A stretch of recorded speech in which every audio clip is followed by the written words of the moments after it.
Shift gears here and try to get our arms around a story that is equal parts horrific and important.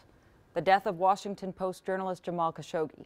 It is a story that began 15 days ago and continues to unfold. Its implications are very personal for his family and friends and internationally political for the United States, Saudi Arabia, and Turkey.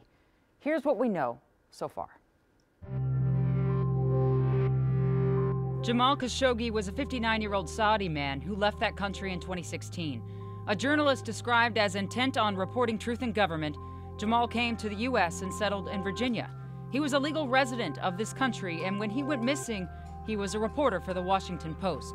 Jamal was last seen entering the Saudi embassy in Turkey on October 2nd. He was there to get papers for his marriage to his fiancée. That fiancée said Jamal never came back out of the embassy. 5 days later, October 7th, reports trickle out that Jamal was murdered in that embassy. The Saudi government says we don't know anything about it. October 9th, Khashoggi's fiancée writes an op-ed in the Washington Post begging President Donald Trump to figure out what happened to Jamal. October 10th, a report in the Washington Post claims United States intelligence agencies had found communications among Saudi Arabia government folks saying Khashoggi was a target. Who ordered that target?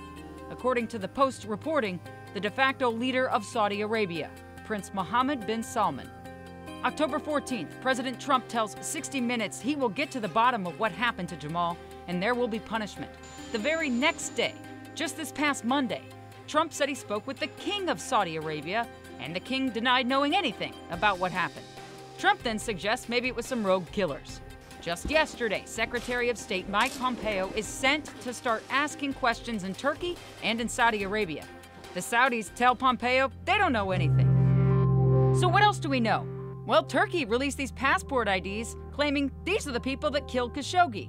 And Turkey says they came hours before Khashoggi goes missing and left hours after he went in the embassy. The New York Times is reporting several of those men have direct ties to the Saudi government. One of them, a frequent companion of the prince, who, remember, had allegedly been targeting Khashoggi. What would the reason for that be? Well, Khashoggi wrote critically about the Saudi government as a journalist. So what is Turkey saying happened? It says those Saudis that they showed in the passports gruesomely tortured and killed Khashoggi within minutes of his walking into that embassy on October 2nd. And Turkey says it has audio tapes to prove it. So you might be wondering, why isn't President Trump coming out harder against the Saudis? Well, it's complicated. Saudi Arabia is an ally of the United States, and a big one. For years, the Saudis have been spending billions of dollars buying military weapons from our country. They are the biggest weapons buyer the United States has. And the United States relies on the Saudis as a unified front with Iran. It is a breakup with huge implications, and President Trump knows that, which is likely why he's steering clear of some of his infamous tough talk.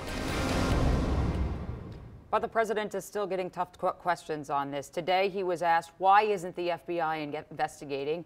He kind of dodged the question and then finally said he wouldn't tell the reporter if the FBI was or was not, but previously he said the FBI was not. Also, the Washington Post.